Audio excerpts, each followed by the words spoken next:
second year nursing student. I will first perform the oropharyngeal suction. First, check doctor's order for oropharyngeal suctioning to make sure correct procedure is being ordered to the correct client. Next, gather equipment including suction catheter of appropriate size, sterile gloves, distilled water, and vacuum source or suction machine for efficiency of the procedure to be done. So here's the suction machine, here's the catheter, the distilled water, and the sterile gloves. Next is position the infant appropriately to make sure that there will be no other complications will occur while suctioning.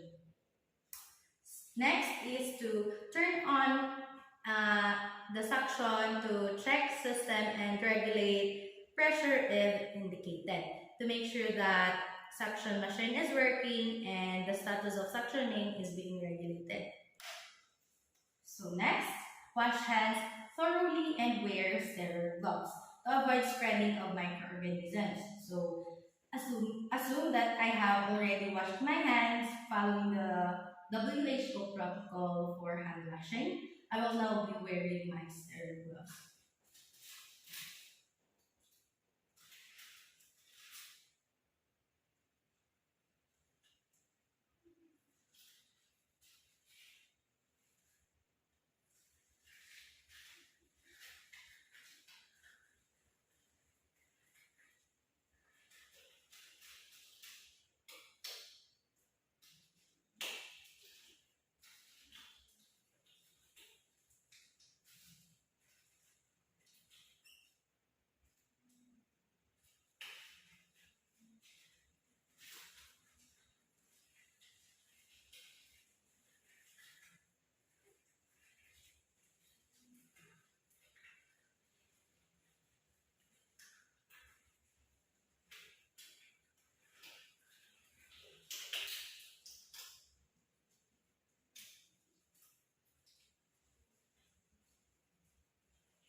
I'm now wearing my sterile gloves. Next, attach the appropriate size suction catheter to the suction tube. Pediatric and adult patients have different sizes of suction catheter. This will ensure that the suction catheter is appropriate for the patient. A bigger one might cause complications if the patient is from India. So, we have here the suction catheter, and I believe this is for neonate patients. So I will now attach it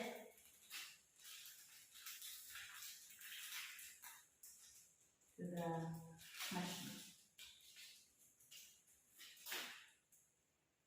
Assuming that there is a tube here that is attached to our suction catheter. So next, occlude the suction port with the thumb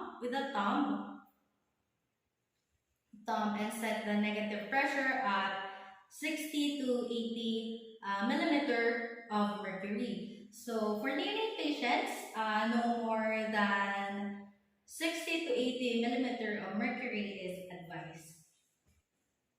So before suctioning, estimate the length of the catheter to be inserted by measuring the distance between the tip of the nose and earlobe. So this is to avoid catheter being inserted fully. This might harm other parts of the infant's part of the body internally. Catheter will be inserted in the infant's mouth, and the healthcare worker must avoid it getting contaminated.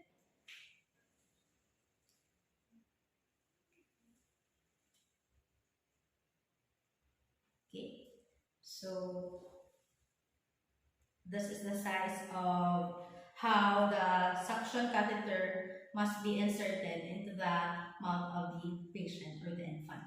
Next is insert the catheter gently into the mouth until the measure is reached. And remember, the negative pressure should not be applied while inserting the catheter. Okay, so now I will insert. So assuming that the length of the suction catheter is inserted into the patient of the into the mouth of the patient. So apply suction while taking out the catheter. Slowly rotate the catheter to ensure proper removal of secretion. Limit the attempt for about 3 to 5 seconds. So 1, 2, 3, 4, 5. To make sure that suctioning is effective. Next, after suctioning the secretions from the mouth, do nasal suctioning. For this, insert catheter gently upward and backward into the nares and apply suction. Then, do the same on the other side. So, assuming that I have inserted it fully or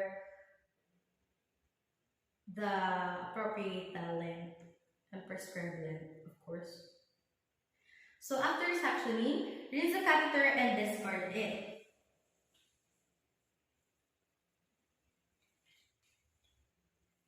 Assuming that I have rinsed this properly, so I will now discard. I have here a trash can to make sure that it will not be used to other patients.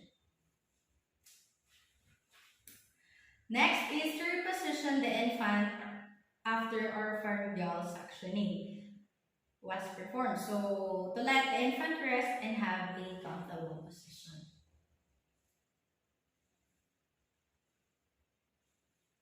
Okay. Next is discard the sterile gloves and wash hands to avoid spreading of infection if there is any.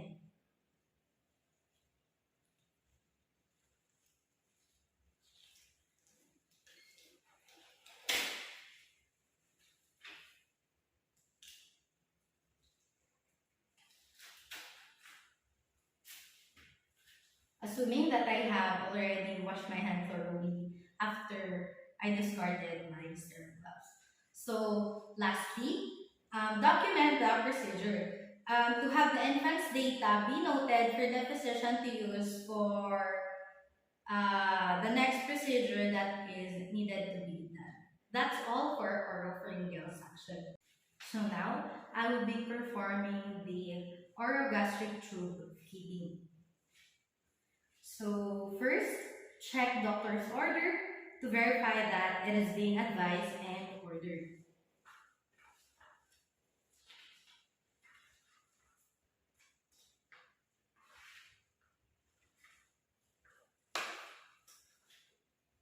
Next is to verify client's identity using agency protocol to make sure that right procedure is being given to the correct client. Gather all necessary equipment needed for efficiency of the procedure to be done. Next, provide privacy for this procedure to make sure that the client or parents of the client feels safe and to gain cooperation as well. Perform hand hygiene to avoid spreading of microorganisms. So, assuming that I have performed the hand hygiene following the WHO protocol for proper hand washing. Next is to apply clean gloves for safety purposes for the client as the hand contains millions of bacteria. So I will now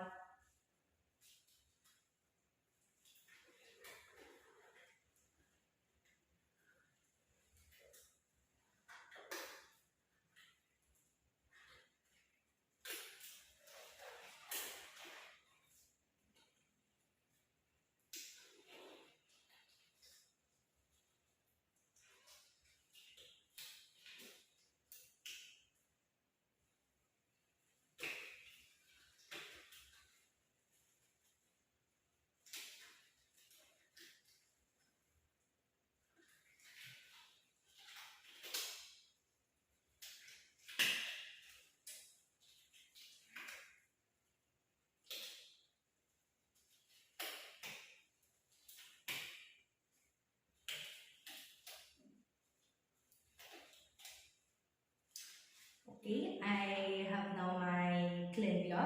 So next, check the tube position.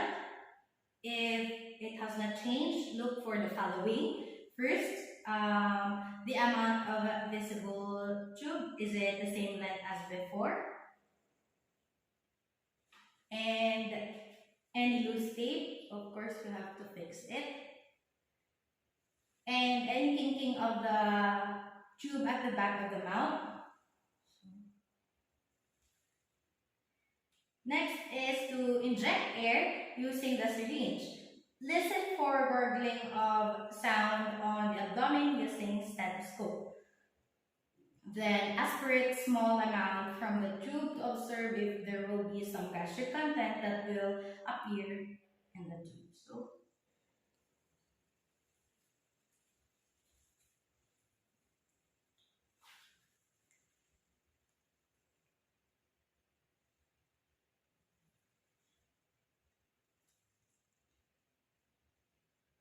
I will now inject air.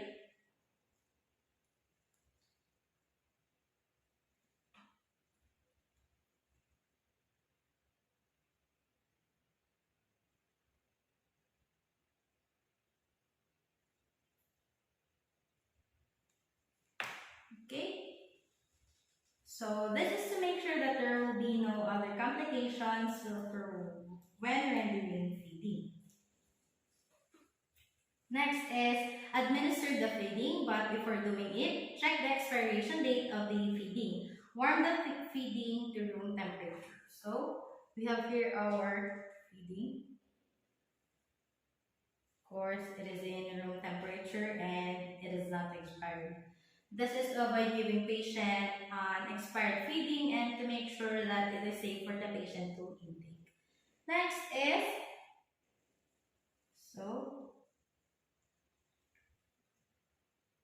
I will now remove the plunger from the syringe and I will attach this one to the clump feeding tube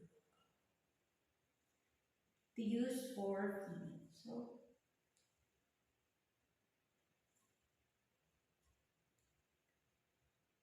So now I will add the feeding to the syringe barrel to easily let the feeding be inserted and intake by the patient. So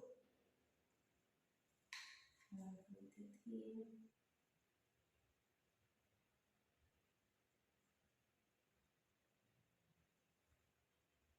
Okay, so permit the feeding to flow slowly at the prescribed rate. Raise or lower the syringe to adjust the flow as needed. Pinch or clamp the tubing to stop the flow for a minute if the client experienced discomfort. So, pinch here. I just pinch it under the tube feeding.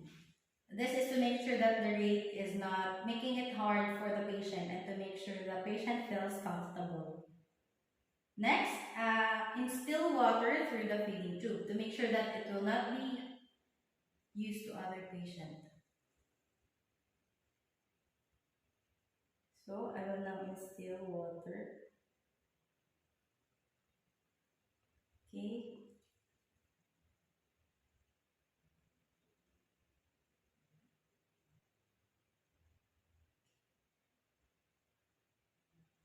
So be sure to add water before the feeding solution has drained from the neck of the syringe to let the neck of the syringe.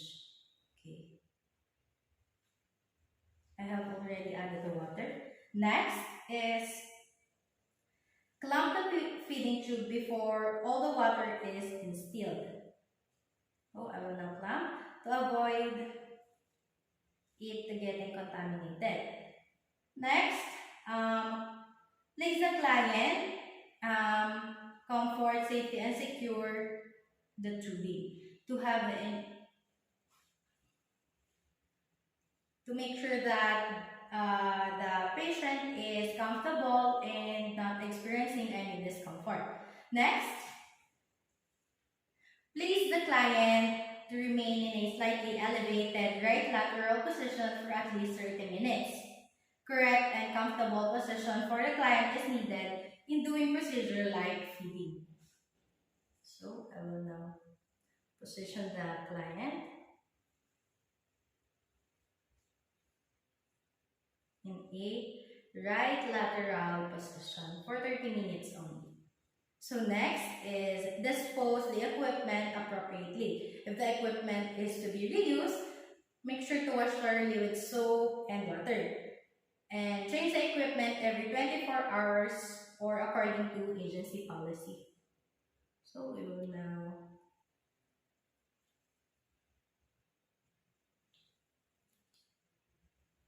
assuming that the patient is in lateral position, I will now be discarding it since it will not be used anymore.